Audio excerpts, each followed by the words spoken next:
Paz de Cristo a todos, tudo bom, meus queridos irmãos da Monte Moriá? Passando aqui para fazermos aquilo que nos comprometemos, né, com vocês, mas também com aquelas outras pessoas, todas de boa vontade, né?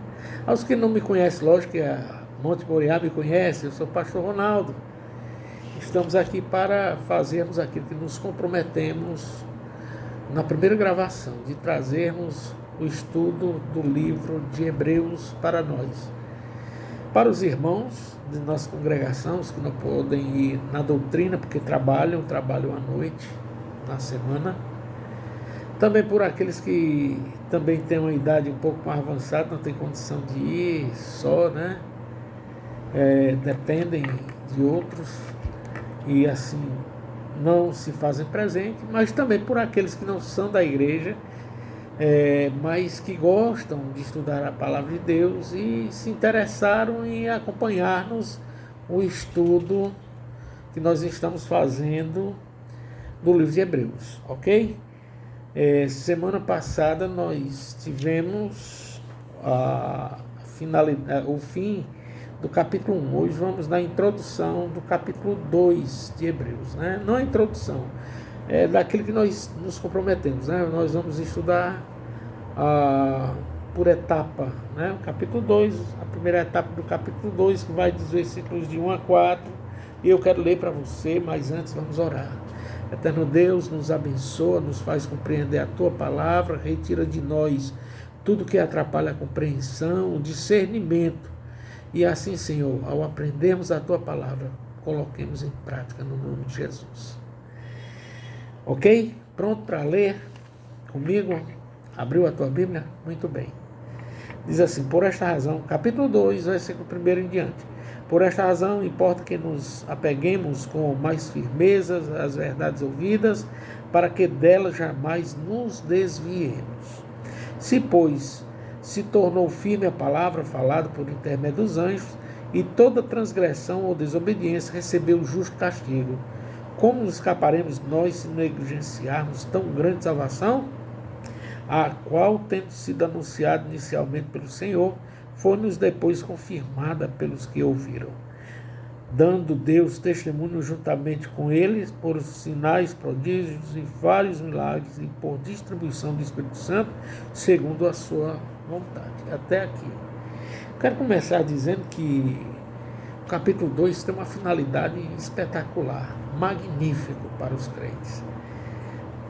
Magnífico, sabe por quê? Porque nos chama a atenção para algo que, aos que abandonam, estarão sujeitos ativamente a receberem, que é o castigo de Deus.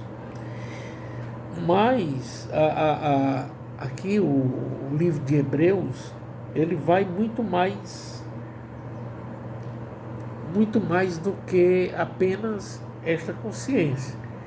Vai também trabalhar as motivações para a consciência. Ele vai dizer que Hernandes Dias Lopes, que o livro ele é escrito exatamente para aqueles que estavam abandonando a fé cristã. Já que os hebreus eram descendentes de judeus, né? A maioria eram judeus convertidos ao cristianismo, né? E o cristianismo é a religião dos perseguidos, né? Daqueles que serão perseguidos pelo sistema, né? Por aqueles que seguiam a religião oficial, que era o judaísmo, e o judaísmo não aceitava a eles como irmãos, né? Muitos passaram a ser perseguidos, e para não morrerem, para não serem perseguidos, para não sofrerem represálias, estavam voltando para a antiga casa, que era o judaísmo. Então o autor escreve com essa finalidade, de dizer: rapaz, para aí, não é assim não. O próprio Cristo, ele foi perseguido, o autor da nossa fé foi perseguido. Por que nós não podemos ser perseguidos? Com certeza, né? Eles eram perseguidos, porque a religião do Estado assim fazia, não aceitavam religiões que eram contrário ao pensamento deles. Aquelas que concordavam, eles silenciavam, mas as que não, eles perseguiam, iam até o último estágio, que era a morte. Então ele escreve, né? Ele escreve, nós vemos isso nos três primeiros versículos, né? Uma coisa interessante que eu quero que você observe também é o seguinte, é que o autor de Hebreus, ele tem a finalidade de mostrar que o cristianismo é superior ao judaísmo, né? Se o judaísmo usufruía de tudo que Moisés transmitiu a ele, tudo que os profetas transmitiram para os judeus, no cristianismo foi o próprio Cristo, Deus encarnado, Deus homem, aquele que é quem oferta a vítima e é a vítima, que transmitiu para os seus discípulos, né? Então o autor do livro de Hebreus, né, da carta de Hebreus, ele vai trabalhar este aspecto, né? Ele vai mostrar que não há razão para aqueles que se converteram ao cristianismo volte atrás. Não vale a pena, né? Por sinal, ele está aqui fazendo uma dura, né? Uma dura demonstração, né? Chamando mesmo a atenção, mostrando, olha, não vale a pena vocês abandonarem a Jesus, né? Há alguns comentários que, por exemplo, o Hernando Dias Lopes, desculpa aí, não é o Augusto, mas Dias Lopes, ele traz de alguns autores também, escritores, sobre esta posição, né?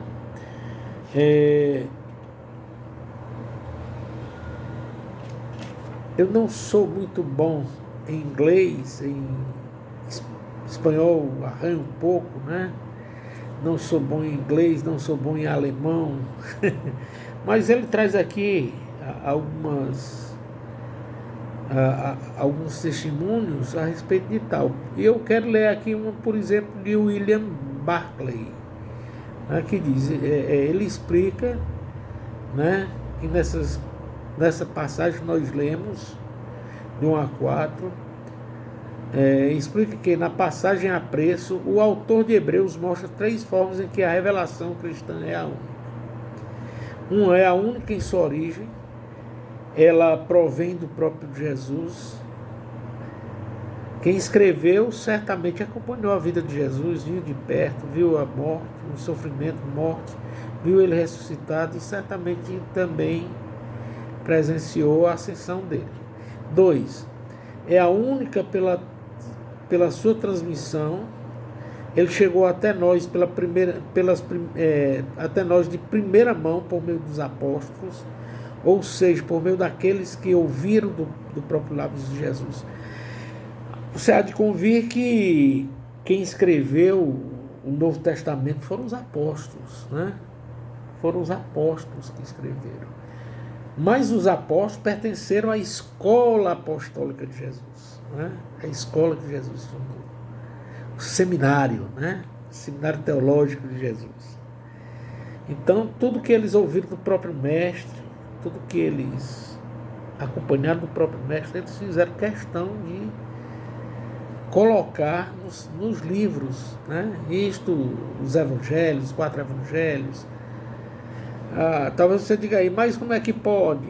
Marcos era tão novinho, né? Sim, acompanhou, viu a Jesus, acompanhou Pedro, né? Esteve com Pedro e transmitiu aquilo que escutou. Lucas, o grande médico, né?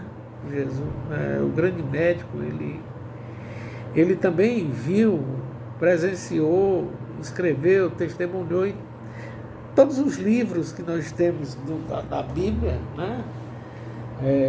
Inclusive o próprio apóstolo Paulo, que se converte ao cristianismo 40 anos depois da ascensão de Jesus,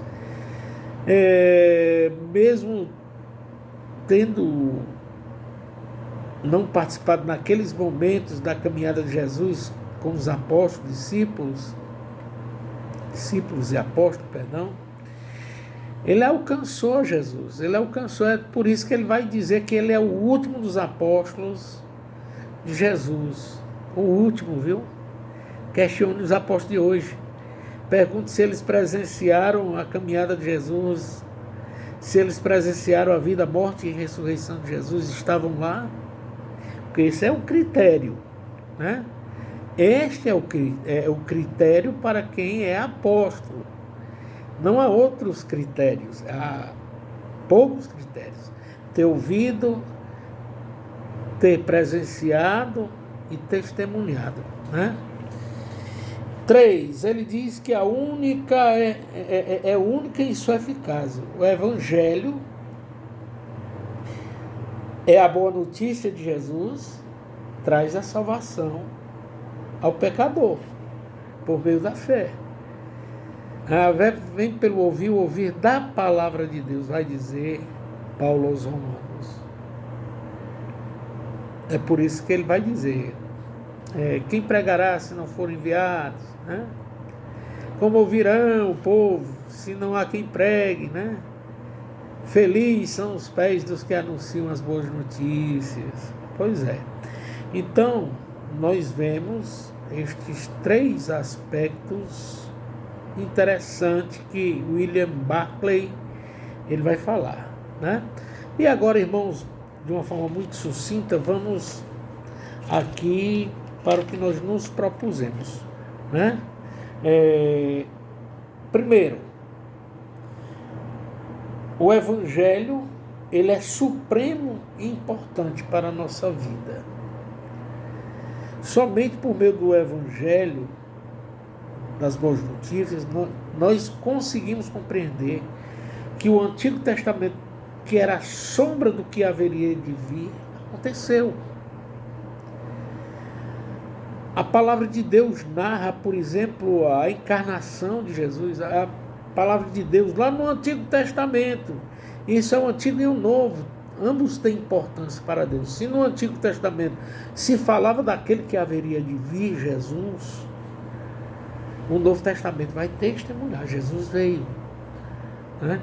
Se no Antigo Testamento profetas perderam vida por causa de Deus, né?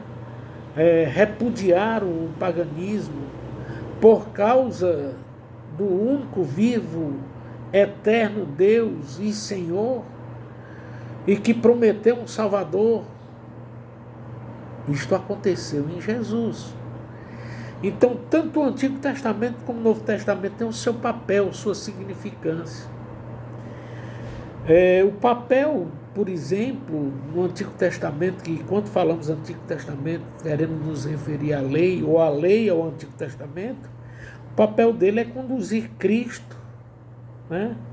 O papel da lei é conduzir a Cristo. Cristo é o fim da lei. É fim, queridos, amados em Jesus. É o fim da lei no sentido de dizer que a finalidade da lei era apontar para Jesus. Apontava para o caráter de Deus, aponta para o caráter de Cristo.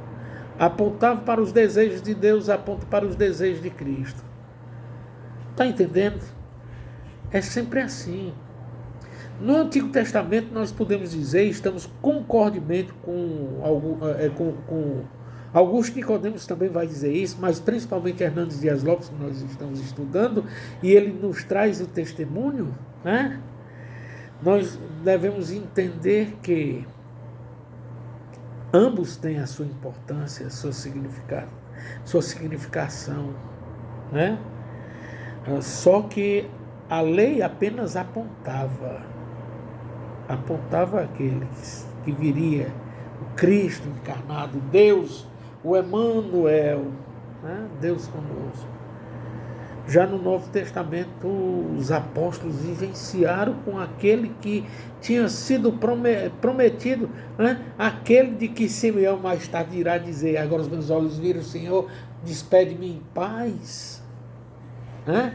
Aquele que João Batista, ao querer ir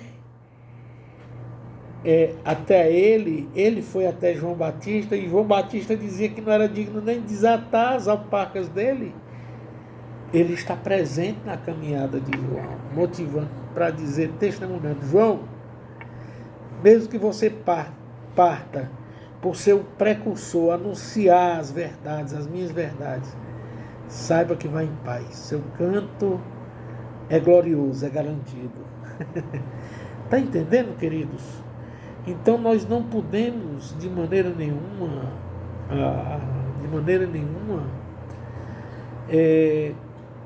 dirimir ou diminuir, desfazer ou diminuir a importância da Bíblia, do Antigo e do Novo Testamento.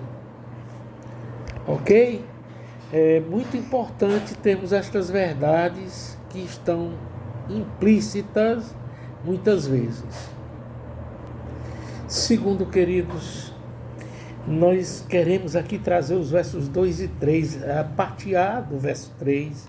Vamos reler, que diz assim: se, pois, se tornou firme a palavra falada por meio de anjos, e toda transgressão ou desobediência recebeu justo castigo. Parte A do 3. Como escaparemos nós se negligenciarmos tão grande salvação? É isso. A notável, é muito importante, como ele coloca aqui, né? Hernandes Dias Lopes, ele vai dizer a notável autoridade do Evangelho.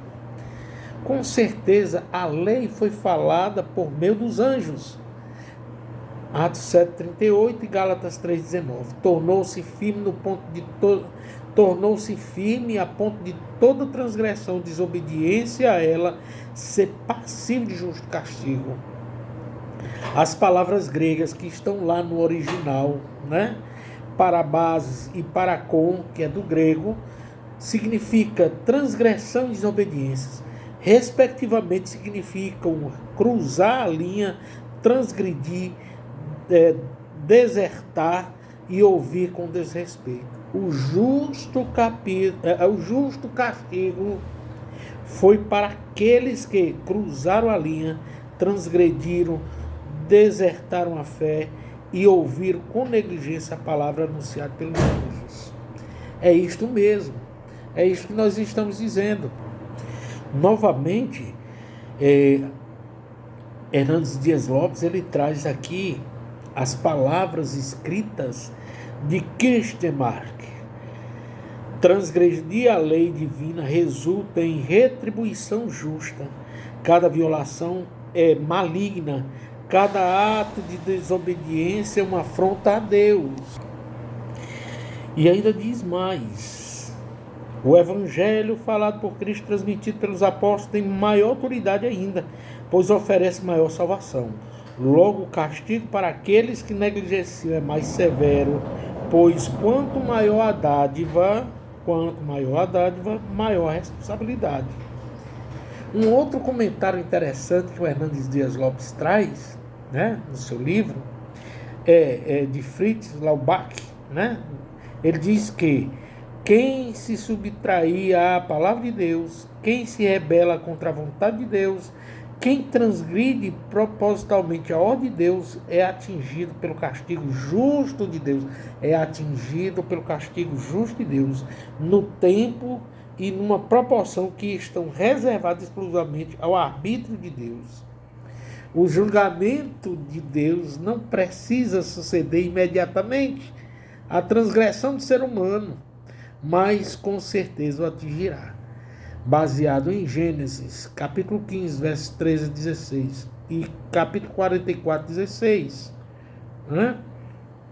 Nós vemos que Deus executa o castigo contra aqueles que o abandonam. Né? Alguns, o castigo foram pedagógicos, estes também. Quando eu digo alguns, é porque alguns voltaram, suas descendências voltaram. Embora seus autores pagaram por aquilo que cometeram contra Deus. E pedagogicamente no sentido de que seus filhos, seus netos, né, aprenderam que não vale a pena desobedecer, contrariar a vontade de Deus, né?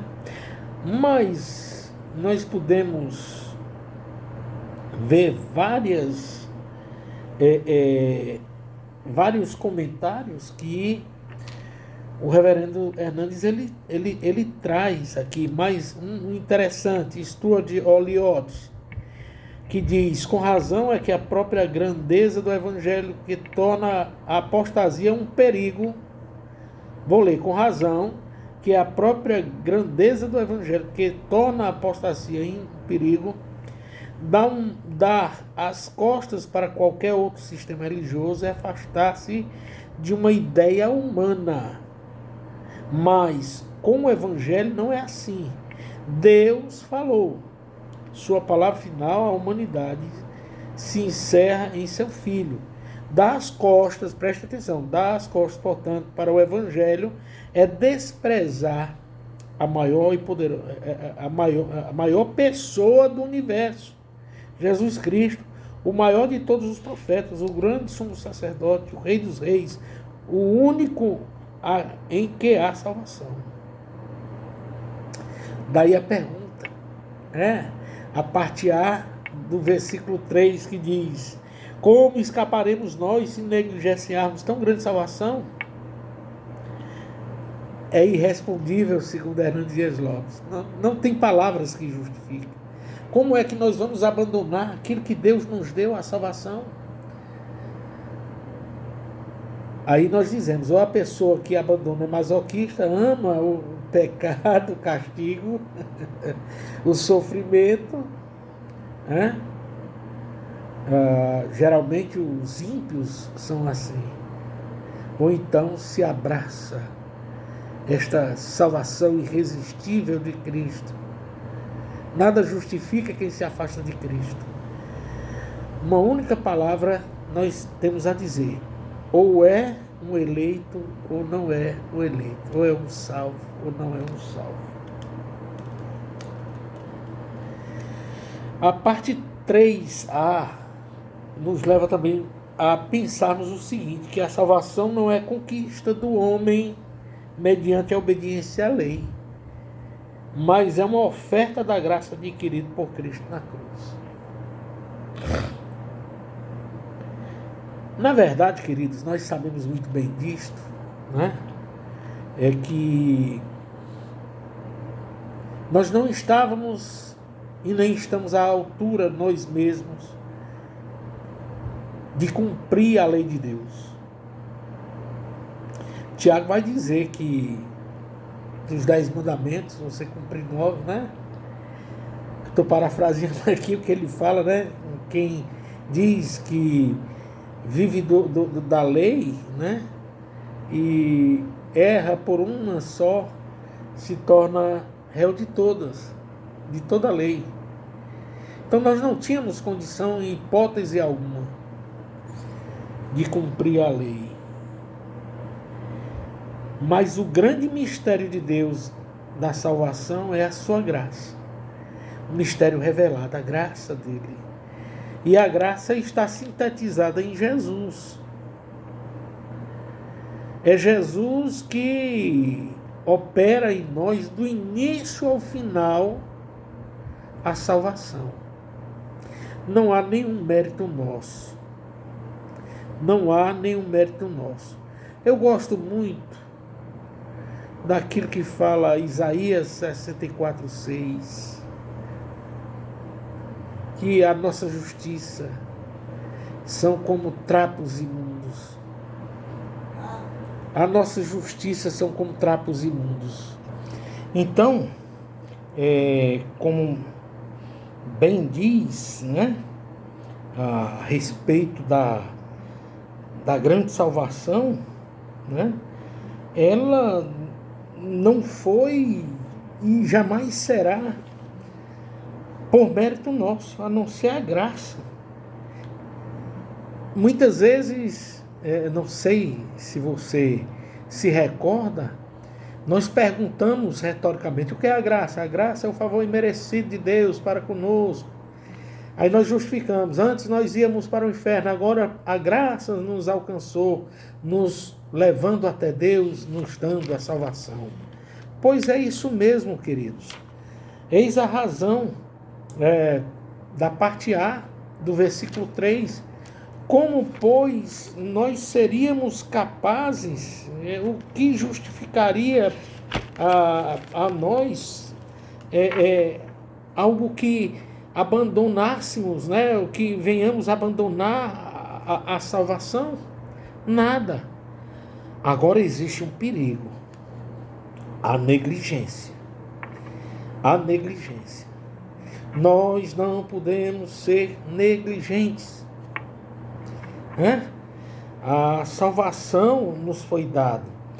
A negligência, que nada mais é aquilo que muitas vezes nos leva a não fazermos, a não praticarmos aquilo que dizemos ser salvos.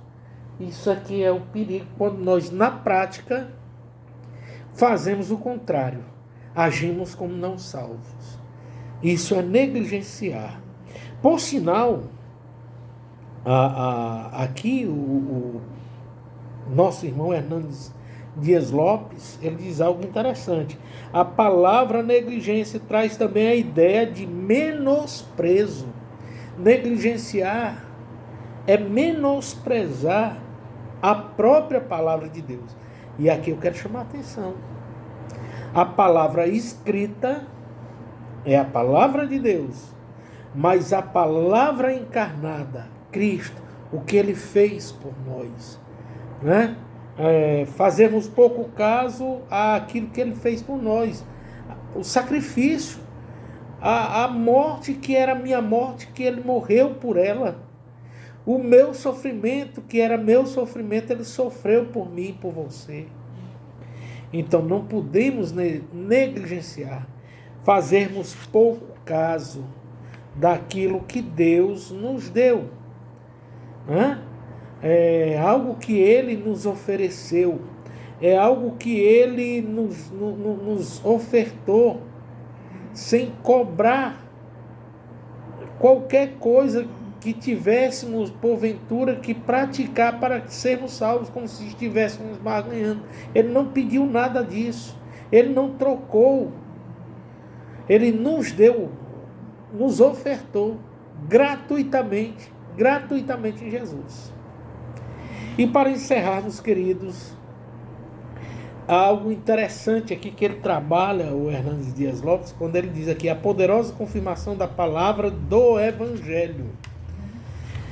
A poderosa confirmação da palavra do Evangelho. Ele começa falando aqui sobre Calvino, né? A palavra de Calvino, que diz que Deus imprimiu no selo da sua aprovação na pregação por meio de milagres, como que por uma solene rubrica. Logo, aqueles que não recebem reverentemente o Evangelho recomendado por tais testemunhas, ou seja, os apóstolos que testemunham, esses desconsideram não só a palavra de Deus, mas também sua obra. E com certeza.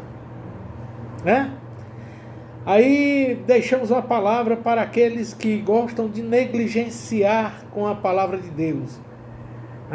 Aqueles que se afastam da comunidade de fé, sem razão.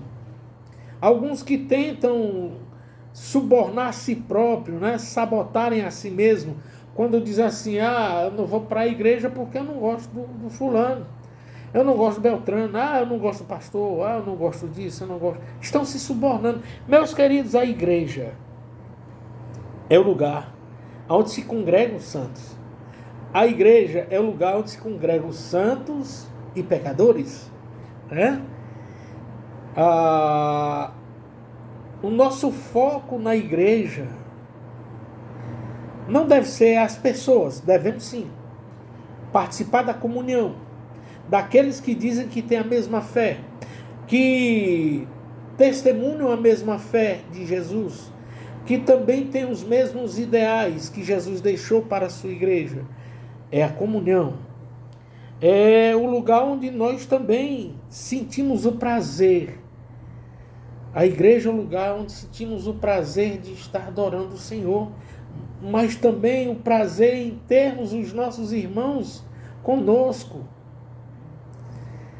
Isto é comunhão, né?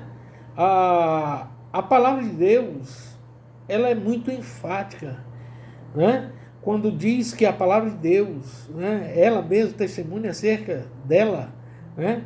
Que quando diz que é aprovação na pregação por meio de milagres, como por uma solene rubrica. No Antigo Testamento, já que estamos nos referindo aqui, né, ao que ele testemunha para nós, né, o livro de Hebreus, muitos milagres aconteceram na época dos apóstolos, não só na época de Cristo, mas na época dos apóstolos. Obviamente que o livro de Atos dos Apóstolos traz, né, testemunhos incisivos, destes milagres através dos apóstolos. Por exemplo, Atos 2:43, Atos capítulo 4, versículo 30, Atos 5:12, Atos 6:8, Atos 14:3, Atos capítulo 15, versos 18 e 19, 2 Coríntios 12:12. A Bíblia fala de vários milagres que aconteceram pelos apóstolos. Mas hoje, o que é que sela a palavra de Deus na vida daqueles que verdadeiramente são salvos? A salvação. Escutaram a palavra, escutaram a mensagem, escutaram a exposição do Evangelho e foram convencidos pelo Espírito Santo. E o maior milagre nos dias de hoje que o Evangelho causa na vida dos ímpios é a conversão desses ímpios à fé cristã.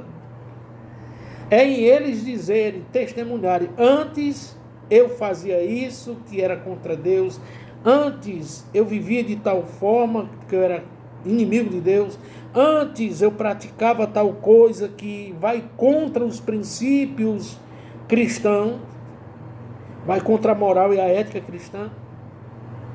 E hoje Cristo, por meio do Evangelho, me salvou. É disso que Paulo fala, por exemplo, lá, se não me engano, capítulo 10. Capítulo 10 de Romanos diz assim: por gentileza, abra. Né? Ele diz assim: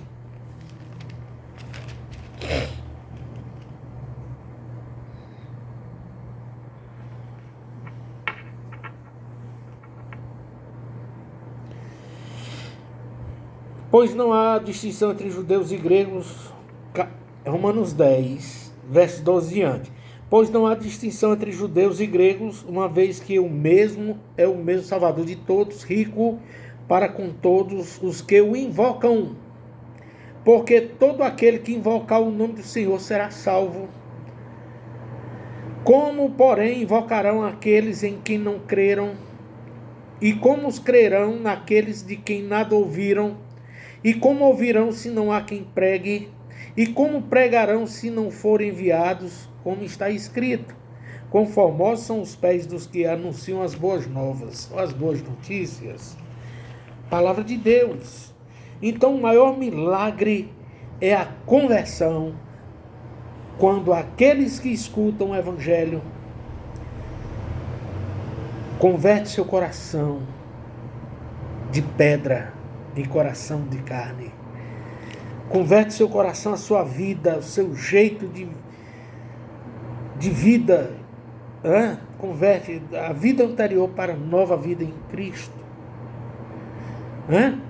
O homem velho é sepultado através da palavra. Lógico, você vai dizer do batismo. Mas aqui estou intermediando, ilustrando para que nós venhamos entender melhor. Então a maior conversão do homem, o maior milagre na vida do homem, na vida do ímpio, é a sua conversão à santidade por meio do Evangelho de Cristo. É a nova vida que ele assume. Então quero aqui encerrar, queridos irmãos, dizendo o seguinte: que nada justifica a nossa ausência na comunidade de fé. Nada justifica o abandono do Evangelho de Jesus, a não ser que os mesmos não sejam uns dos eleitos. Mas o propósito da carta de Hebreus fora exatamente para aqueles judeus convertidos ao cristianismo. Lógico que muitos abandonaram, trocaram, né? Vemos testemunho, ontem o nosso irmão presbítero Assis até falava, né? Falava do testemunho da igreja, né? Da igreja perseguida, né? Em que na época dos pais da igreja, muitos abandonaram a fé. E quando tudo acalmou, tentaram voltar. Né? A igreja dos mutilados, também conhecida como igreja das catacumbas, porque eles se reuniam ali no lugar escondido para não serem perseguidos. E mesmo assim, aqueles que perseguidos e que muitas vezes trouxeram em seu corpo a marca de perseguição e que não abandonou a Cristo, procuravam esses lugares onde só eles sabiam onde eram, as catacumbas. Eles eram mutilados, perseguidos, muitos com olhos furados, outros perdidos membros do corpo, mas se reuniam com o propósito de adorar o Senhor. Nesse lugar, não abriram mão da sua fé, permaneceram fiéis a Jesus. Né? E quando esses que fugiram, abriram mão de Jesus para não serem perseguidos, não serem maltratados, não morrerem, né? Eles depois, quando tudo acalmou, que eles buscaram aí a igreja dos mutilados, chamados igrejas dos mutilados, eles disseram: não, aqui não é o canto de vocês, aqui é o canto daqueles que não negaram a Jesus. Né? Então nós temos de ter cuidado, queridos, porque a nossa fé, sobretudo, a nossa fé está em Jesus.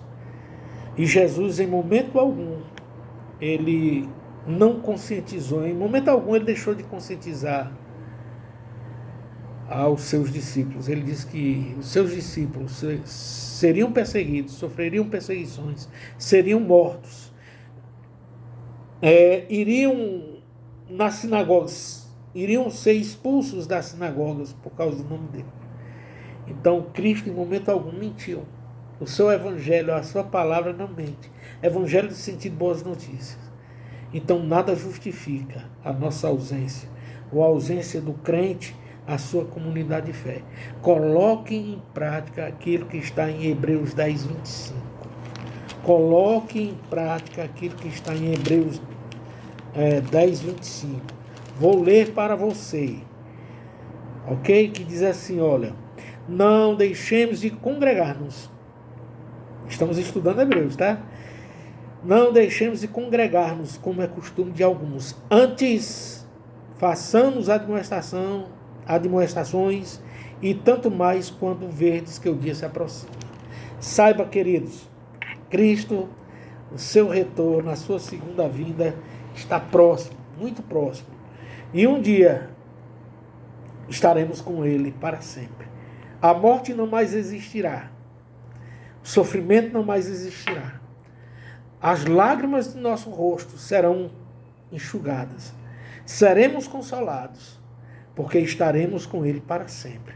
E não haverá mais motivação para o sofrimento, a perca, a morte, para nada. Não haverá mais canto para isso. Que Deus seja louvado. Quero aqui dizer a vocês, se você gostou desse estudo, passa para os outros também, tá certo? Não deixe de dar o seu like, é muito importante. E eu quero dizer que iremos até o final, com a graça de Deus, nas quintas-feiras. Podemos até mudar um dia aí, quem sabe por necessidade, mas queremos ir até o final, nas quintas-feiras, para transmitir esses estudos do livro de Hebreus. Depois do livro de Hebreus, que vem outros livros aí da Bíblia, ou outros livros que citem a Bíblia, estudo também da Bíblia, para crescermos mais no conhecimento da palavra de Deus. Pastor Ronaldo, Igreja Presbiteriana Monte Moriá, Avenida Pasteur 631, Carlito Pamplona, você é nosso convidado. Domingo teremos culto, apenas o culto 18h30, não teremos EBD porque está em recesso. Voltaremos na terceira semana de janeiro. Que Deus seja louvado.